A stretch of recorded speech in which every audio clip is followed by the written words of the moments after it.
तो इस पार्ट की शुरुआत में सिएस्ता कीमी के घर पिछले 1 वीक से आ रही होती है और उससे उसका असिस्टेंट बनने के लिए बोल रही होती है। लेकिन कीमी को उसका असिस्टेंट बनने से मना कर रहा था और कीमी को एक बात समझ नहीं आ रहा होता है कि आखिर वो उसके घर आ कैसे जा रही है। सिएस्ता बताती है कि उसके पास एक मास्टर की है जिससे वो किसी भी ताले को खोल सकती है। सिएस्ता आगे बताती है कि अगर वो उसका असिस्टेंट बन जाता है तो वो उसका सभी प्रॉब्लम सॉल्व कर देगी और वो उसे सिर्फ देखकर बता देती है कि उसके माइंड में कुछ प्रॉब्लम है जिसे वो सॉल्व करना चाहता है। इसलिए वो उससे पूछती है कि क्या चल रहा है।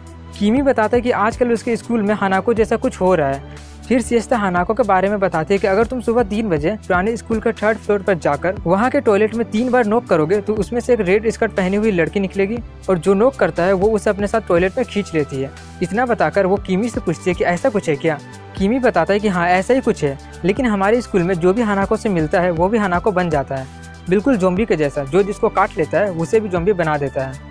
और जो भी स्टूडेंट हानाको बन जा रहे हैं वो लोग स्कूल आना बहुत कम कर दे रहे हैं और किसी केस में तो वो स्कूल आना ही छोड़ दे रहे हैं। मेनली स्पोर्ट्स क्लब के स्टूडेंट है और उनमें से कुछ स्टूडेंट तो घर छोड़कर ही भाग जा रहे हैं और दूसरों को भी हानाको बना दे रहे हैं, जिससे हानाको की संख्या बढ़ता ही जा रहा है। कीमी का इतना बात सुनकर सिएस्ता कहती है कि तुम कितना काइंड हो। जो लोग उसका जाल में फंस जा रहा है वो लोग तुम्हारा दोस्त नहीं है, लेकिन फिर भी तुम उनका मदद करना चाहते हो। तुम अकेले रहते हो, तुम्हारा कोई दोस्त नहीं है, लेकिन फिर भी तुम लोगों की मदद करना चाहते हो और साथ में तुम एक पीसफुल लाइफ भी जीना चाहते हो।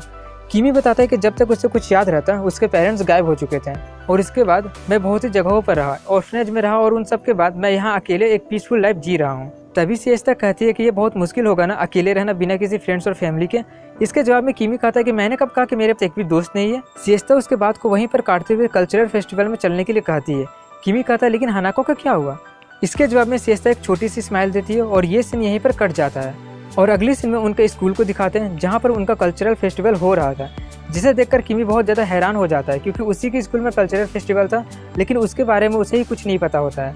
तभी उसे कुछ याद आने लगता है कि उसने भी इन सब का सजावट में मदद किया था, लेकिन हमेशा की तरह वो इस बार भी किसी झमेले में पड़ गया होगा जिससे उसे कुछ याद नहीं रहा होगा और वो ये सोच रहा था कि अगर सच में ऐसा कुछ हुआ था तो किसी ने मुझे इसके बारे में कुछ बताया क्यों नहीं। तभी वहाँ पर सिएस्ता उसी की स्कूल ड्रेस में आती है जिसमें वो बहुत ही ज़्यादा क्यूट लग रही होती है। इसलिए कीमी पीछे मुड़ जाता है क्योंकि अगर वो उसे देखता रहा तो कितना भी कंट्रोल कर ले उसके मुंह से क्यूट वर्ड निकल ही जाएगा।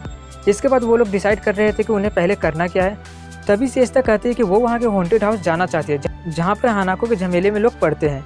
इसलिए वो वहाँ पर गुब्बारे बेच रही एक बनी ड्रेस वाले से पूछती है कि क्या वहाँ मेरे जैसा आउटसाइडर को जाना अलाउ है।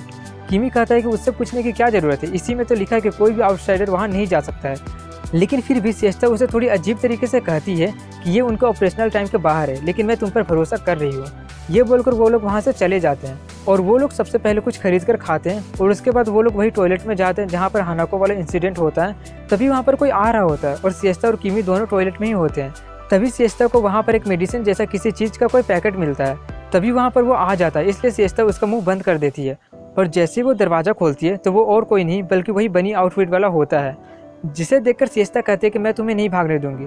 तभी वो वहाँ से भागने लगता है और सिएस्ता भी उसका पीछा करने लगती है। इसलिए कीमी पूछती है कि ये सब क्या हो रहा है। सिएस्ता उसका पीछा करते करते बोलती है कि यही बनी आउटफिट वाला ही टॉयलेट वाला हानाको है। इसलिए कीमी भी उसका पीछा करने लगता है, लेकिन वो अपने जैसे ही कॉस्ट्यूम वाला के बीच में जाकर छुप जाता है। तभी कीमी पूछता है कि तुम्हें कैसे पता चला कि वही हानाको है। सिएस्ता कहती है कि मैं बाद में तुम्हें ये सब एक्सप्लेन करती हूँ।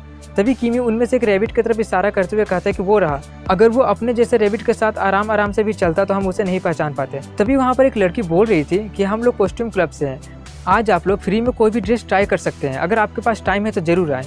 ये सुनकर कीमी सिएस्ता को मेड आउटफिट में देखना चाहता था, लेकिन वो नहीं देख सकता है क्योंकि उनके पास टाइम नहीं होता है। लेकिन सिएस्ता ड्रेस ट्राई करने के लिए रेडी हो जाती है। इसलिए कीमी पूछता है ये तुम क्या कर रही हो, हमारे पास तो टाइम नहीं है, अगर हम जल्दी नहीं गए तो वो भाग जाएगा। सिएस्ता कहती है यही तो प्लान है। ये बोलकर वो दोनों चले जाते हैं। कीमी उसे मेड ड्रेस पहनने बोलता है, वो भी कैट ईयर्स के साथ, लेकिन सिएस्ता उसे पहनने से मना कर देती है और वो अपना ड्रेस पहनने चली जाती है और कीमी भी अपना ड्रेस पहन लेता है। तभी बाहर से आवाज़ें आने लगती है कि वो तुम कितना क्यूट लग रही हो। इसलिए कीमी जाकर देखता है तो सिएस्ता वेडिंग ड्रेस पहनी हुई होती है जिसमें वो सच में बहुत ही ज़्यादा क्यूट लग रही होती है। सिएस्ता कीमी से पूछती है क्या वो ड्रेस उस पर सूट कर रहा है। कीमी कहता है कि हाँ ये सच में तुम पर बहुत ही ज़्यादा सूट कर रहा है और तुम बहुत ही ज़्यादा क्यूट लग रही हो। इसके जवाब में सिएस्ता कहती है कि मुझे लगा नहीं था कि तुम सच बोलोगे। कीमी कहता है झूठ बोलने का कोई चांस ही नहीं था। सिएस्ता उससे कहती है कि उसका ड्रेस भी उस पर बहुत ही ज़्यादा सूट कर रहा है। इसके बाद वो लोग उन दोनों का एक फ़ोटो खींचते हैं और इसके बाद वो लोग उसी ड्रेस में रैबिट का पीछा करने लगते हैं, जिसमें उस ड्रेस में भागना उसके लिए बहुत ही ज़्यादा मुश्किल हो रहा होता है। तभी सिएस्ता को खिड़की के बाहर वो रैबिट उसे दिख जाता है और उसे देखकर किमी को बैड फीलिंग आने लगती है क्योंकि सिएस्ता उसी खिड़की पर से कूदने वाली होती है। किमी कहता है क्या तुम पागल हो गई हो? सिएस्ता बताती है कि वो जो जूते पहनी हुई है वो एडवांस गैजेट है जिससे वो उड़ सकती है। ये बोलकर वो किमी को लेकर वहाँ से कूद जाती है और वो सीन वहीं पर कट हो जाती है और उसके बाद वो लोग उस रैबिट को पकड़ लेते हैं और इसके बाद दिखाते हैं कि वो लोग हानाको वाला केस सॉल्व कर देते हैं। और वो केस था कि वो हानाको स्पोर्ट्स क्लब वालों को ड्रग्स दे रहे थे जिसमें उन्हें कुछ समय के लिए बहुत ज़्यादा अच्छा फील होता था और कुछ समय के लिए उनका फोकसिंग लेवल बहुत ज़्यादा बढ़ जाता था। लेकिन इसका साइड इफेक्ट ये है कि इससे उनका मेमोरी पर असर पड़ता था जिससे वो लोग स्कूल स्किप करना शुरू कर देते थे। और जिस स्टूडेंट को भी उसका एडिक्शन लग जा रहा था उन्हें पैसे चाहिए था वो खरीदने के लिए और इसीलिए वो लोग सेलर बन गए और वही लोग हानाको र्यूमर्स का यूज करके बाई एंड सेल करने लगे। किमी कहता है लेकिन एक हानाको तो सिर्फ 3 बजे ही अपीयर होता है, लेकिन कल्चरल फेस्टिवल में वो दोपहर को क्यों आया था? सिएस्ता बताते हैं क्योंकि वो अपने राइवल से जल्दी बेचकर पैसा कमाना चाहता था। किमी एक और बात पूछता है लेकिन तुम्हें ये सब बात कैसे पता चला कि वही बनी आउटफिट वाला बंदा ही सस्पिशियस है?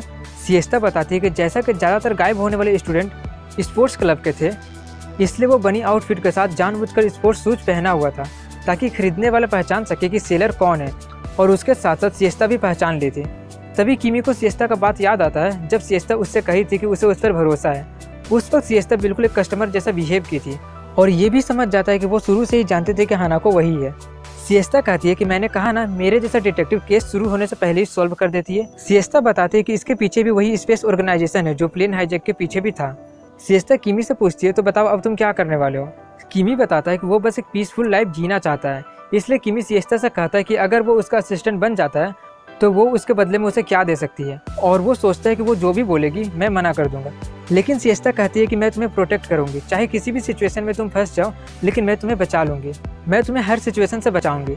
अब इसका उम्मीद किमी को बिल्कुल भी नहीं था कि वो ऐसा कुछ ऑफर करेगी, इसलिए किमी उसका असिस्टेंट बनने के लिए मान जाता है। और तभी सिएस्ता कहती है कि तुमने पहले ही अपना आंसर सोच लिया था कि मैं जो कुछ भी कहूँगी तुम मना ही करते हैं। फिर किमी पूछता है कि मुझे नहीं पता कि एक असिस्टेंट करता क्या है। इसका जवाब देते हुए सिएस्ता कहते हैं कि तुम्हें रोज़ मुझे सुबह उठाना होगा, मुझे ब्रश करवाना होगा और मुझे कपड़े भी पहनाना होगा। इसलिए किमी कहता है कि मैं ये सब नहीं करने वाला हूँ। सिएस्ता कहती है मैं तो बस मजाक कर रही थी। किमी कहता है ठीक है, अब से तुम हमेशा मेरे साथ रहना। ये सुनकर सिएस्ता कहती है कि कहीं ये किसी तरह का प्रपोजल तो नहीं है ना। और सिएस्ता अपना ये बात कंप्लीट करती कि किमी पहले ही कहता है कि मैं उस सब को वापस लेता हूँ।